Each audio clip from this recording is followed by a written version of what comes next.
What happens when a single, playful kiss at the office turns into a public reckoning at your own front door? How did my harmless joke end with me staring at legal documents, and my husband, once so quiet, walking away without a word? Can anyone really blame me for wanting to feel alive, or am I the villain in my own story? Before we dive deeper into this story, I have one small request. Please subscribe, drop a like, comment, and hit that hype button to boost this channel so more people can discover these incredible stories. I'm Althea Vane, 32 years old, and I work as an HR assistant at Meridian Manufacturing. My life had become so predictable, so boring. Miles, my husband of 10 years, is an accountant. Reliable, quiet, safe. Too safe. At 35, he's already settled into routines that make me feel like I'm suffocating.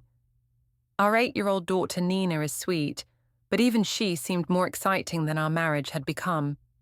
That's why, when Brett Langley joined the company as our new director, everything changed.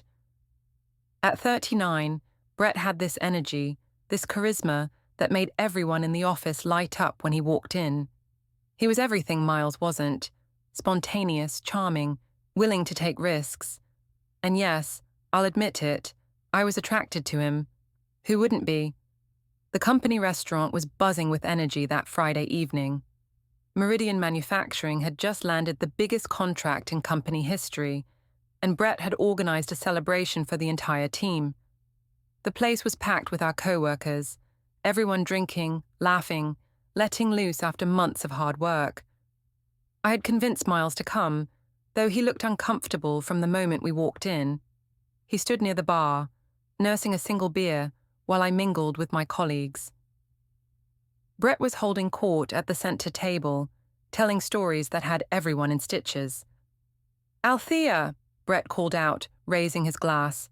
"Come over here. This woman right here is the reason our HR department actually functions." The attention felt incredible. When was the last time Miles had praised me like that in public? I made my way over, feeling the eyes of my co-workers on me, feeling important, feeling alive. "Oh, Brett, you're too kind," I said, sliding into the seat next to him. "I just do my job." "Don't be modest," he replied, his hand briefly touching my shoulder. "You saved our bacon with that Johnson Industries paperwork. We would have lost the contract without you." The conversation flowed, the drinks kept coming, and I found myself leaning closer to Brett, laughing at his jokes, feeling more attractive and interesting than I had in years. Across the room, I could see Miles checking his watch, clearly wanting to leave. "You know what?" Brett announced suddenly, standing up with his drink. "I think this calls for a toast. To Althea Vane, the unsung hero of Meridian Manufacturing." Everyone raised their glasses. The attention was intoxicating. As Brett sat back down, still smiling at me, something came over me. Maybe it was the wine, maybe it was the validation, maybe it was just the desperate need to feel something other than the numbness of my daily routine. I leaned over and kissed him on the cheek. Not a quick peck. A lingering, deliberate kiss that lasted just long enough for everyone to notice. Just long enough for phones to come out. Just long enough for the entire dynamic of the evening to shift. "Just a joke," I announced, laughing as I pulled back. "Team spirit, right?" The table erupted in cheers and wolf whistles. Someone shouted, "Get it, girl." I could see Melissa from accounting recording on her phone, grinning. The energy was electric, and I was at the center of it all. But when I looked across the room, Miles was gone. My phone buzzed immediately. A text from my sister Sienna. "OMG, just saw Jenny's story. You go, girl." Then another buzz. A video message in our work group chat. Melissa had already posted the kiss, with the caption, "When your HR department gets wild." I felt a flutter of anxiety but pushed it down. It was just harmless fun. Miles was probably just tired. He'd understand once I explained it to him. But as I watched the video spread from phone to phone around the restaurant, as I saw the looks and whispers starting, as I noticed Brett himself, looking slightly uncomfortable now, I realized this might not be as simple as I'd hoped.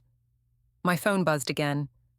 This time, it was a message in our family group chat from Miles's mother, Janice. I hope what I'm hearing isn't true, Althea. The celebration suddenly felt less celebratory.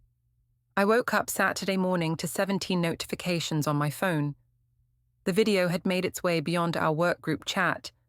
Someone had posted it on Instagram, tagged the company, and somehow it had gotten picked up by one of those workplace drama accounts. Miles was already up, sitting at the kitchen table with his coffee and laptop, not looking at me. "Morning, honey," I said, trying to sound casual. "Sleep well?" "Fine," he replied without looking up from his screen. "Look, about last night." "I don't want to talk about it right now, Althea." His tone was calm, which somehow made it worse. Miles never raised his voice, never lost his temper, but this quiet coldness was new, and it made my stomach clench. "It was just a silly joke, Miles. Everyone was laughing. It didn't mean anything." Now he did look at me, and his expression was unreadable. 17 people have sent me that video, Althea. 17, including my boss. People are just having fun with it. It'll blow over. "Will it?" He turned his laptop screen toward me. There was the video, posted on the company's unofficial social media page, with 43 comments and counting. Because it looks like it's just getting started. I scrolled through the comments, my heart sinking. Most were harmless jokes, but a few were nastier. Someone had written, "Poor husband, hope he knows what kind of wife he has." Another said, "HR department needs some HR intervention." "This is ridiculous," I said, trying to sound confident. "People are making a big deal out of nothing. I'm going to post something to clear this up." "Don't," Miles said quietly. "Please don't make this worse." But I was already opening Instagram, already crafting my response. I posted a photo of myself from the night before, looking confident and happy, with the caption, "When you love your job and your team so much that you can't help but show appreciation, life's too short not to have fun. Some people take things way too seriously." Team spirit, Achu, living my best life. Miles watched me type, his expression growing more distant with each word. "There," I said, "now people will understand." He closed his laptop and stood up. "I'm going to my parents' house today, with Nina." "What? Why?" "Because I need some space to think, and Nina doesn't need to be around this tension." "You're being dramatic, Miles. It was one kiss on the cheek, as a joke." He paused at the kitchen doorway. "The problem isn't the kiss, Althea. The problem is that you don't understand why it's a problem." After they left, I tried to go about my normal Saturday routine, but my phone kept buzzing. The Instagram post was getting mixed reactions. My sister Sienna had commented with fire emojis and "Yes, sis, queen," but I could see that several of Miles's family members had viewed the story without responding. Then my phone rang. It was my mother-in-law, Janice. "Althea, dear, we need to talk." Her voice had that careful politeness she used when she was trying very hard not to say what she really thought. "Hi, Janice. If this is about last night..." "It is. I've seen the video. So has Graham. So have most of our friends, apparently." I felt my cheeks burn. "It was just a harmless joke between colleagues." "Was it? Because from where I'm sitting, it looks like my daughter-in-law publicly humiliated my son at his wife's work function." "That's not what happened." "Isn't it? Althea, I've watched Miles grow up. I've seen him hurt before, but I've never seen him look the way he looked when he got here this morning. He's overreacting." There was a long pause. "Is he?" "Because I'm looking at social media right now, and I'm seeing my daughter-in-law's co-workers making jokes about her marriage.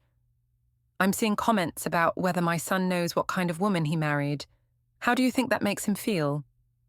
"Those people don't know us. They don't know our marriage." "You're right, but you gave them something to talk about anyway."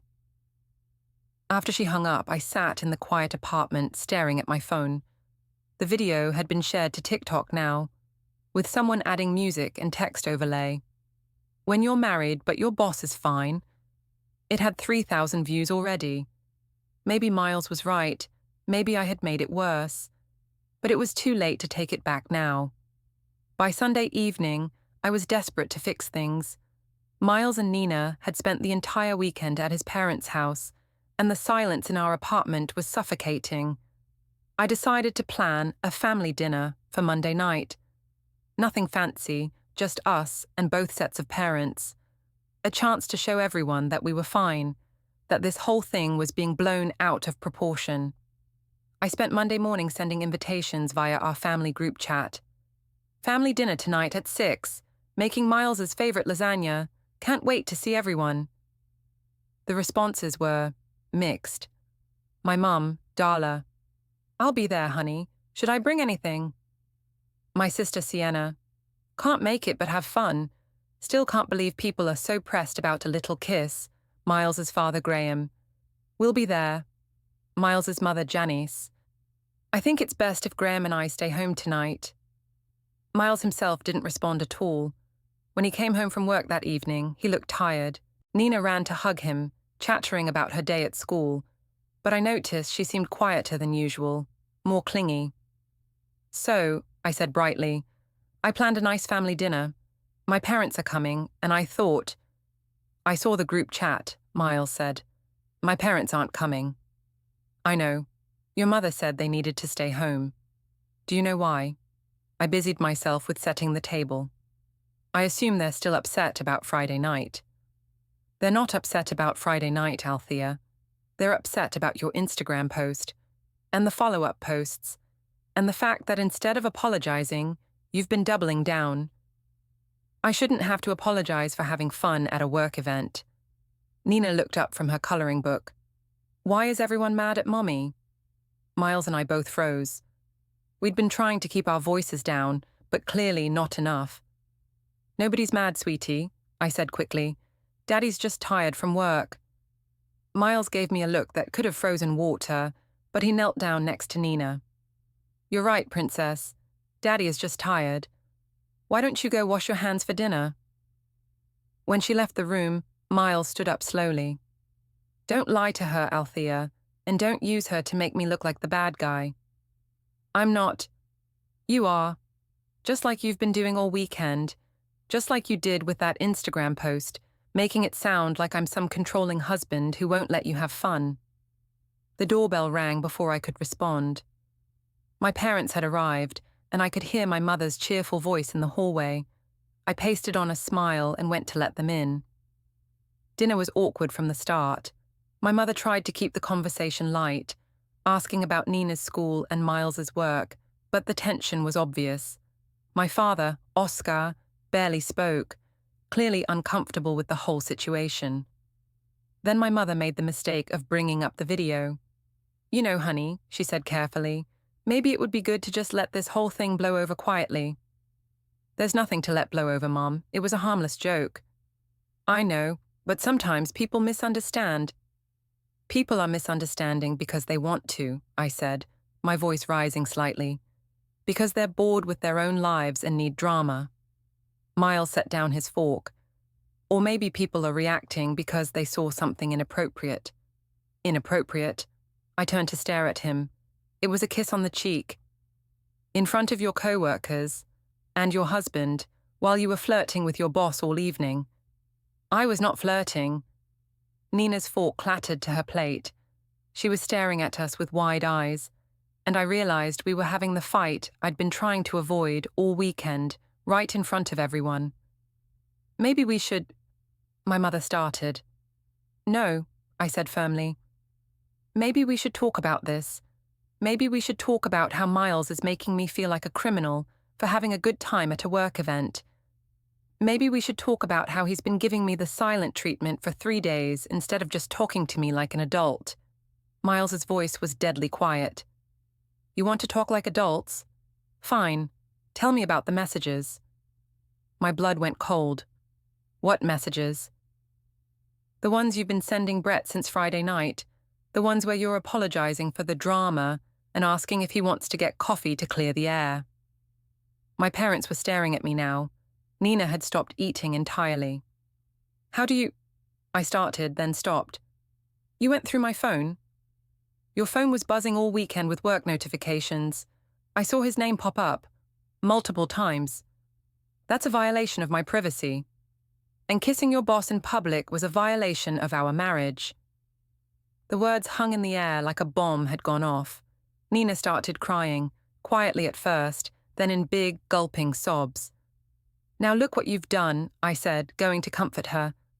But Miles was already there, picking her up, whispering something in her ear. He carried her to her room, leaving me standing in the dining room with my parents, the ruins of our family dinner spread out on the table. My mother reached across and squeezed my hand. Honey, maybe you should consider that Miles has a point. Not you too, Mom. I'm not taking sides. I'm just saying, maybe this got out of hand.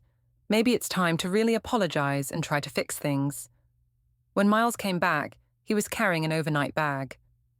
Where are you going? I asked. Back to my parents' house with Nina. You can't just take our daughter. I can when her mother is creating a hostile environment at home. My father stood up abruptly. I think we should go, Darla. As everyone filed out, leaving me alone with the dirty dishes and the silence, I felt something crack inside my chest. This wasn't how it was supposed to go. This was supposed to be the night we fixed everything. Instead, I was more alone than ever. I went to Miles's study to look for, I don't know what, some sign of what he was thinking, some clue about how to fix this. That's when I saw it. On his desk calendar, tomorrow's date was marked with a single entry. Downtown, consultation, 10 a.m. My hand started shaking as I stared at those words. Consultation with who? For what? But deep down, I think I already knew. I barely slept that night. Every time I closed my eyes, I saw that calendar entry. Downtown, consultation. I kept telling myself it could be anything. A work meeting, a doctor's appointment, maybe something for his parents. But the knot in my stomach suggested otherwise. Tuesday morning, I called in sick to work. I couldn't face the office, couldn't face the looks and whispers that I knew would be waiting for me. Instead, I spent the morning pacing around the apartment, trying to figure out what to do. Around noon, I made a decision that I'm not proud of. I went into Miles's study and started looking through his things. His desk drawers were locked. That was new. Miles had never locked anything from me before. I tried his usual passwords on his computer, but those had been changed too. Even his phone, which he'd always left unlocked around the house, now required a fingerprint. The paranoia was starting to set in. What was he hiding? What was he planning? I decided to go to the office after all. Maybe I could talk to Brett, explain the situation, get him to help me smooth things over. If Miles was worried about my relationship with my boss, maybe Brett could talk to him, reassure him that everything was professional. But when I got to Meridian Manufacturing, the atmosphere was different. People were polite but distant. The usual friendly chatter died down when I walked by. Even Melissa from accounting, who had been so enthusiastic about the video on Friday night, barely made eye contact. I found Brett in his office, door open, working on his laptop. "Hey," I said, knocking on the doorframe. "Got a minute?" He looked up and I could see the wariness in his eyes immediately. "Sure, Althea, come in, close the door." That was promising at least. I sat down across from his desk, trying to project confidence. "So, about Friday night?" "Yeah," he interrupted. "We should probably talk about that. I want you to know that I'm sorry if things got out of hand. I know the video has been making the rounds, and I just want to make sure we're all on the same page about it being harmless fun." Brett leaned back in his chair, studying me. "Althea, I've been thinking about this all weekend, and I think maybe we need to be more careful about boundaries going forward." "Boundaries?" "Professional boundaries. I think maybe Friday night sent the wrong message to people." I felt my cheeks flush. "What kind of message?" "The kind that could cause problems for both of us. I've already had HR. Well, I've had questions from upper management about the appropriateness of the situation." "But you said it was just a joke." It was, but jokes can still have consequences. And I think the best thing for everyone is if we keep things strictly professional from now on. I stared at him, feeling like the ground was shifting under my feet. So you're throwing me under the bus? I'm not throwing anyone under the bus. I'm trying to protect both of our careers. What about my marriage? Miles is talking about consultations downtown. I think he might be talking to a lawyer. Brett's expression didn't change, but I saw something flicker in his eyes. That's between you and your husband, Althea. I can't get involved in your personal life. But you are involved. You were there. You can tell him it was innocent. Was it? The question hung in the air between us. Because I've been thinking about it, and some of the things you said that night, some of the texts you've been sending since... I'm not sure innocent is the right word. I felt like I'd been slapped. What are you saying? I'm saying maybe your husband has a right to be upset, and maybe you should focus on fixing things with him instead of trying to get me to lie for you. I left his office feeling worse than when I'd arrived. The drive home was a blur of anger and panic. How had everything gone so wrong so fast? When I got back to the apartment, Miles was there, coming out of his study with a manila folder in his hands. "You're home early," I said. "So are you." We stood there looking at each other, and I could feel the distance between us like a physical thing. "Miles, we need to talk." "Do we?" He held up the folder. "Because I think I'm getting a pretty clear picture of what's been going on." "What's in there?" "Screenshots, timestamps, a record of every text message you've sent to Brett Langley since Friday night, a record of every social media post you've made, a record of every lie you've told." My mouth went dry. "How did you—" "It doesn't matter how. What matters is what." He opened the folder and pulled out a printed screenshot. It was one of my text messages to Brett from Saturday night. "I can't stop thinking about tonight. When can we talk privately?" "That's not what it looks like," I said quickly. "What about this one?" Another screenshot. "Miles doesn't understand me the way you do." "I was just venting." Or this one. A third screenshot. "Maybe we should meet somewhere we can talk freely, without interruptions." Each message looked worse in black and white, stripped of context, stripped of the emotional confusion I'd been feeling. But seeing them all together, I could understand how they might look to someone else, to a husband, to a lawyer. "Miles, please, let me explain." "I don't think there's anything to explain, Althea. I think this folder explains everything perfectly." He closed it and tucked it under his arm. "I'll be staying at my parents' house indefinitely. Nina will be with me. You can see her on weekends, supervised." "Supervised? You can't be serious." "I'm completely serious. And tomorrow morning, you'll understand just how serious." He headed for the door, then paused. "Oh, and Althea, you might want to check your work email. I think you'll find that your professional situation is about to become as complicated as your personal one." After he left, I ran to my laptop and opened my work email. There, sent an hour ago, was a message from HR, the real HR, not me, requesting a meeting first thing tomorrow morning to discuss recent workplace conduct concerns. I was being investigated by my own department. I sank into my chair, staring at the email, trying to process what was happening. In the space of 4 days, I had gone from feeling alive and appreciated to facing the complete destruction of my life. And the worst part was, I still didn't understand how I had become the villain in this story. Wednesday morning's HR meeting was a nightmare. I sat across from Patricia Wells, the HR director, while she reviewed a file that seemed impossibly thick for something that had started with a single kiss. "Althea, we've received several complaints about your conduct at Friday night's event, as well as concerns about your social media posts since then." "Complaints from who?" "That's confidential, but I can tell you that the complaints range from inappropriate workplace behavior to creating a hostile work environment for married employees." "Hostile work environment? I'm married too." "Yes, and that's part of the problem. Your public displays of affection toward a supervisor, combined with your social media posts that seem to mock traditional marriage values have made several employees uncomfortable. I wanted to argue, but every word I'd spoken since Friday seemed to be coming back to haunt me. My Instagram posts, my defiant comments, my text messages to Brett, it all looked different when viewed through the lens of professional conduct. What happens now?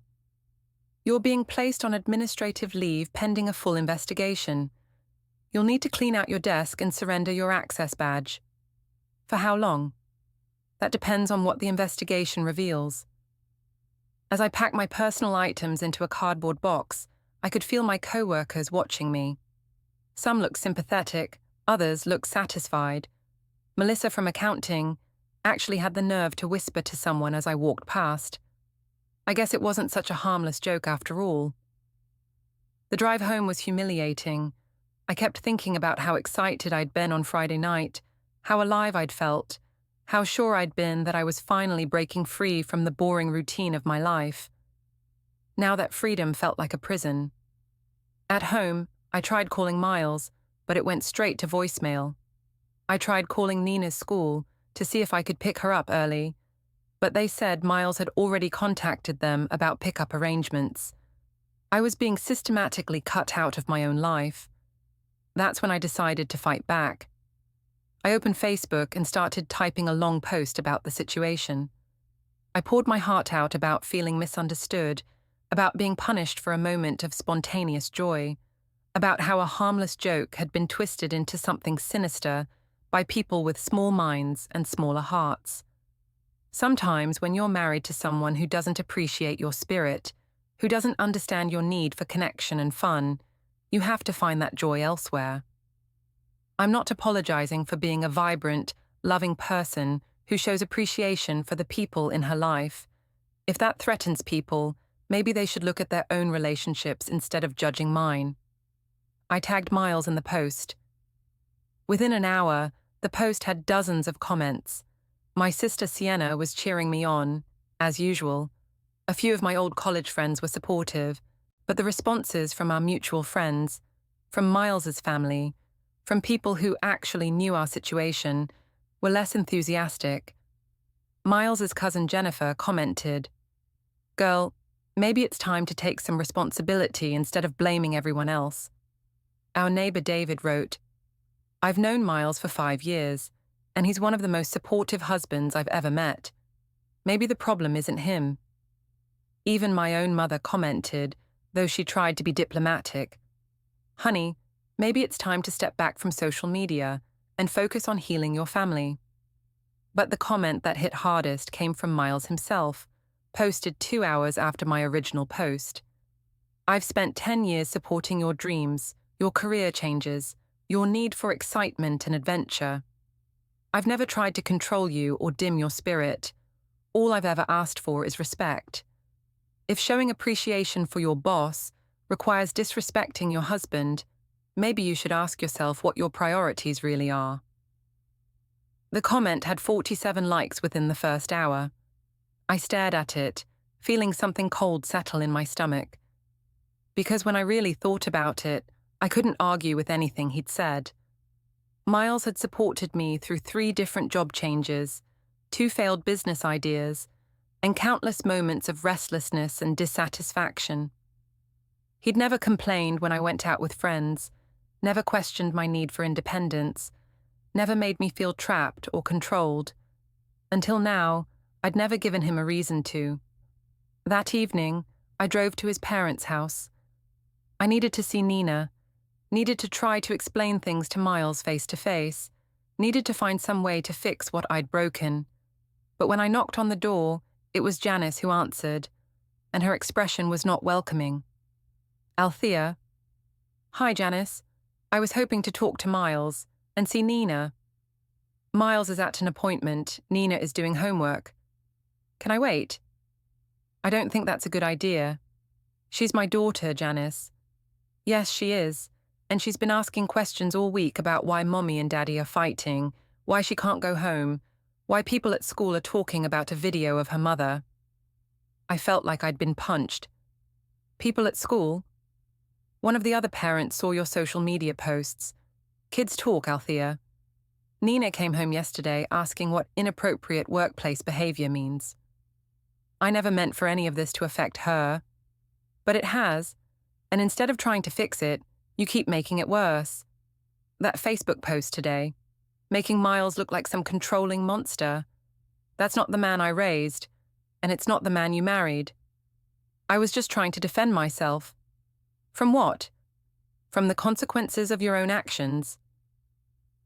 Before I could answer, a car pulled into the driveway. Miles got out, carrying a briefcase I'd never seen before, and when he saw me standing on his parents' porch, his expression didn't change at all. Althea, Miles, we need to talk. Do we? Because I think you've said everything you need to say on Facebook. That's not fair. I was hurt and confused and you decided to handle that by attacking me publicly. Again. He walked past me into the house and I followed, desperate to make him understand. Miles, please. I know I've made mistakes, but we can fix this. We can go to counseling. We can work through this together. He turned to face me in the living room, and I saw something in his eyes that I'd never seen before. Not anger, not hurt, but something colder, something final. Althea, tomorrow morning you're going to receive some documents. I want you to read them carefully before you do anything else. Before you post on social media, before you call your sister, before you try to spin this into another story about how you're the victim. What kind of documents? The kind that make everything official. Miles, you can't be serious about divorce. One mistake, one moment of poor judgment. It's not one mistake, Althea. It's a pattern. It's the way you've handled every single aspect of this situation. It's the way you've prioritized your own feelings over our marriage, over our daughter, over basic respect and decency. But I love you. Do you? Because love isn't just a feeling, Althea. It's a choice. It's choosing to consider your partner's feelings before you act. It's choosing to take responsibility when you hurt someone instead of blaming them for being hurt. It's choosing to protect your family instead of exposing them to public humiliation. I can change. I can do better. Maybe you can, but not with me, not anymore. He picked up his briefcase and headed toward the stairs. Nina's in her room if you want to say goodnight, but after tomorrow, all contact will need to go through lawyers. As I climbed the stairs to my daughter's room, I could hear Miles in the master bedroom, talking quietly on the phone. I caught fragments of the conversation. Yes, everything's ready. Tomorrow morning. No, she has no idea. Nina was sitting on her bed coloring in a book, but she looked up when I came in, and I could see the confusion and sadness in her 8-year-old eyes. Mommy, are you and Daddy getting divorced? The question hit me like a physical blow. Why would you ask that, sweetheart? Because that's what happened to Emma's parents. First they fought a lot, then her daddy moved out, then they got divorced. I sat down on the bed and pulled her close, breathing in the familiar scent of her shampoo, trying to memorize the feeling of her small body against mine. Mommy and Daddy are just working through some problems right now. Is it because of the video? My blood went cold. You saw the video? Emma showed me at school. She said her mum showed it to her. She said you kissed a man who wasn't Daddy. I closed my eyes, feeling the full weight of what I'd done crashing down on me. It wasn't just about Miles and me anymore. It was about Nina, about her understanding of marriage and family, and what it means to keep promises to the people you love. Sweetheart, sometimes grown-ups make mistakes. Sometimes we do things that hurt the people we love, even when we don't mean to. Are you sorry? Yes, baby. I'm very sorry. Did you tell Daddy you're sorry? I thought about all the conversations we'd had since Friday night, all the opportunities I'd had to simply apologize, to take responsibility, to put his feelings before my own pride. Not the way I should have. Maybe you should tell him now. But when I went back downstairs, Miles was waiting by the front door with my coat. It's time for you to go, Althea. Miles, please, let me. Tomorrow morning. Read the documents first, then we can talk. The drive home was the longest 20 minutes of my life. The apartment felt empty and cold, full of echoes of the family we used to be. I tried to sleep, but every time I closed my eyes, I saw Nina's face asking if we were getting divorced. I saw Miles's expression when he said it wasn't just one mistake, it was a pattern. I saw Brett's discomfort when I asked him to lie for me. I saw myself, 4 days ago, leaning over to kiss my boss's cheek, thinking I was finally living my life. Now I wondered if I'd just destroyed it instead. The knock on my door came at 8:47 a.m. Thursday morning. I know the exact time because I'd been awake all night, staring at the clock, dreading whatever Miles had meant by documents. The man at my door was professionally dressed, carrying an official-looking envelope. Althea Vane? Yes. You've been served. The envelope was thick, heavy with the weight of legal language and official seals. I carried it to the kitchen table with shaking hands, knowing that whatever was inside would change everything. Petition for dissolution of marriage was printed across the top of the first page in bold letters. Below that, in smaller text, Miles Robert Vane, petitioner, versus Althea Marie Vane, respondent. I sank into my chair and started reading. The petition was thorough, methodical, and devastating. Miles had documented everything, not just the kiss and its aftermath, but months of what he called a pattern of disrespectful and inappropriate behavior that has damaged the marriage beyond repair. There were screenshots of text messages I'd forgotten I'd sent, social media posts going back 6 months that, when viewed together, painted a picture of someone increasingly dissatisfied with her marriage and willing to say so publicly. Photos from work events where I was standing too close to male colleagues, looking too comfortable, too flirtatious. But the worst part was the custody arrangement he was proposing.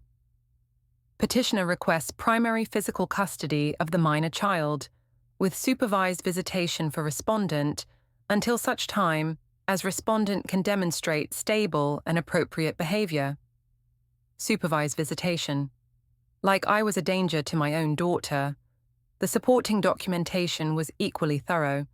Witness statements from the Friday night event, screenshots of my social media posts, a timeline of my text messages to Brett, even a statement from Nina's school about the disruption caused by other parents discussing my behavior.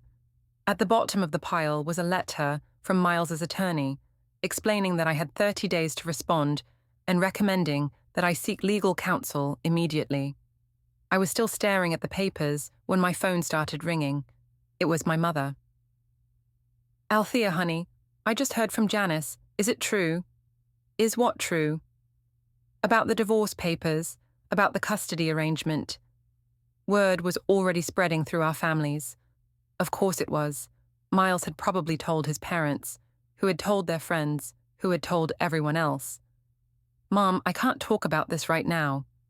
Honey, you need a lawyer. You need help. I need my husband to stop being vindictive and talk to me like a rational adult. Althea, listen to me. This isn't vindictive. This is someone protecting himself and his daughter. Maybe it's time you started thinking about what you can do to protect yourself too. After she hung up, I tried calling Miles directly. It went straight to voicemail. I tried calling his office. His secretary said he was unavailable and all communication needed to go through his attorney. I even tried calling his parents' house, but Janice hung up as soon as she heard my voice. I was completely cut off. That afternoon, I drove to Nina's school, thinking maybe I could pick her up, take her for ice cream, have a normal moment with my daughter before everything fell apart completely. But when I got to the pickup line, the school secretary came out to my car. Mrs. Vane, I'm sorry, but we can't release Nina to you today. We have instructions that only her father or grandparents are authorized for pickup. I'm her mother. I understand, but we have to follow the custody arrangements that have been filed with the court. What custody arrangements? The divorce was just filed this morning. Ma'am, I'm just following the instructions we were given. If you have questions, you'll need to speak with your attorney. I sat in my car in the school parking lot, watching other parents pick up their children, feeling like an outsider in my own life. Through the window, I could see Nina in her classroom, working on an art project, completely unaware that her mother was sitting outside, legally prohibited from taking her home. That evening, I finally broke down and called a lawyer. The consultation was humbling and expensive, but at least it gave me some clarity about what I was facing. Mrs. Vane, I have to be honest with you. Your husband has built a very strong case. The documentation is thorough, the timeline is clear, and the pattern of behavior he's alleging is well supported by evidence. But it was just a kiss, one kiss. It's not about the kiss, it's about everything that came after. The social media posts, the text messages to your supervisor, the way you've handled the situation publicly. From a legal standpoint, it paints a picture of someone who prioritizes personal gratification over family stability. So what can I do? You can fight it, but honestly, I'd recommend focusing on negotiating the best possible custody arrangement and trying to minimize the financial damage. Fighting this in court would be expensive and, based on what I'm seeing here, probably unsuccessful. What about the supervised visitation? That's probably temporary, assuming you can demonstrate that you've addressed the underlying issues. Counseling, anger management, maybe some parenting classes. Show the court that you understand why this happened and what you're doing to prevent it from happening again. I left the lawyer's office feeling defeated. The retainer alone was going to drain most of our savings account, which, according to the divorce petition, Miles had already moved into a separate account, pending the division of assets. Friday morning brought another surprise. A letter from Meridian Manufacturing, informing me that the investigation into my conduct had been completed and my employment was being terminated effective immediately. Due to violations of our professional conduct policy and the creation of a hostile work environment, we are unable to continue your employment with our organization. In the span of 1 week, I had lost my husband, my daughter, my job, and most of my friends. The only people still speaking to me were my sister Sienna, who continued to insist that everyone was overreacting, and my mother, who was trying to stay neutral, but clearly thought I needed to take responsibility for what had happened. Saturday afternoon, I was sitting in my empty apartment, staring at the divorce papers and trying to figure out how to respond, when there was another knock at my door. This time, it was Miles. He looked tired but determined, carrying another folder and wearing the same expression he'd had when he'd told me to read the documents before doing anything else. Althea. Miles. Thank God. I've been trying to reach you all week. I know, but I told you, all communication needs to go through lawyers now. Then why are you here? Because I wanted to give you one last chance to end this with some dignity. He held out the folder. These are settlement papers. If you sign them, we can avoid a court battle. You'll get half the assets, reasonable alimony for 2 years, and graduated custody starting with supervised visits and working up to alternate weekends.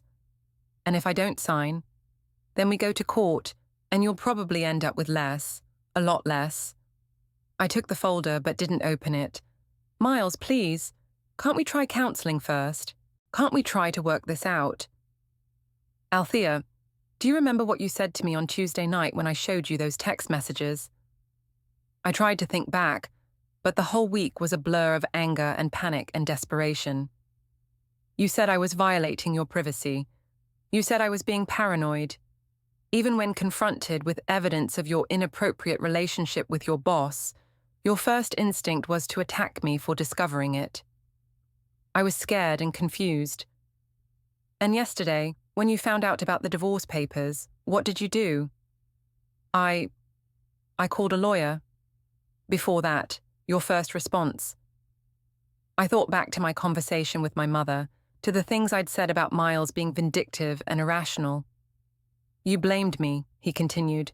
Again, even after losing your job, even after being served with divorce papers, even after seeing the mountain of evidence I'd compiled, your first instinct was still to make me the villain. That's not... It is, Althea, and that's why I know this can't be fixed. Because you still don't understand what you did wrong. You understand that there are consequences, but you don't understand why. He turned to leave, then paused at the door. You have until Monday to decide about the settlement. After that, it goes to court. Miles, wait. He stopped but didn't turn around. I do understand. I understand that I hurt you, that I humiliated you, that I put my own feelings ahead of our marriage and our family. I understand that I've been selfish and irresponsible, and that I've made everything worse by refusing to take responsibility. Now he did turn around, and for a moment, I thought I saw something soften in his expression. I understand all of that, I continued, and I'm sorry. I'm truly, deeply sorry for all of it. I know you are, he said quietly, but being sorry isn't enough anymore. Some things can't be fixed with an apology. What about Nina? What about our family? Nina will be fine. She'll have 2 parents who love her, even if they can't live together anymore. And as for our family, he shrugged. We should have thought about that before we destroyed it. After he left, I opened the settlement folder and read through the terms. They were fair, probably more fair than I deserved, given everything that had happened, but signing them would mean admitting that my marriage was over, that I had thrown away 10 years and a beautiful family for a moment of attention from a man who had ultimately wanted nothing to do with me. I thought about Nina, about the question she'd asked me. Are you sorry? I was sorry, sorrier than I'd ever been about anything in my life. But Miles was right. Being sorry wasn't enough. Some mistakes are too big to fix. Some trust once broken can never be repaired. Some choices, once made, change everything forever. I picked up a pen and signed the papers. On Monday morning, I drove to Miles's attorney's office and hand-delivered the signed settlement. As I walked back to my car, I saw Miles coming out of the courthouse across the street. He saw me too, and for a moment we just looked at each other across the busy downtown street. Then he turned and walked away, and I knew I was looking at the back of my husband for the last time. The divorce was finalized 6 weeks later. Miles got the apartment, primary custody of Nina, and most of our mutual friends. I got a small settlement, visitation rights that would expand over time, and the knowledge that I had destroyed the best thing in my life for absolutely nothing. Brett Langley left Meridian Manufacturing 2 months later for a position with another company. We never spoke again after that conversation in his office. I moved back in with my parents temporarily and eventually found a new job in a different industry. The supervised visitation was lifted after 6 months of counseling, and now I see Nina every other weekend and 1 evening per week. She's doing well. Miles remarried last year, a kindergarten teacher named Sarah, who treats Nina like her own daughter and who, from what I can see, makes Miles genuinely happy in a way I never did. As for me, I'm still single. I've been on a few dates, but it's hard to trust myself with relationships now. Hard to believe that I won't make the same selfish choices that destroyed my marriage. Sometimes I think about that Friday night, about how alive I felt, how free and appreciated and important. I think about the moment I leaned over and kissed Brett's cheek, thinking I was finally breaking free from the boring routine of my life. I was right about one thing. That kiss did change everything, just not in the way I thought it would.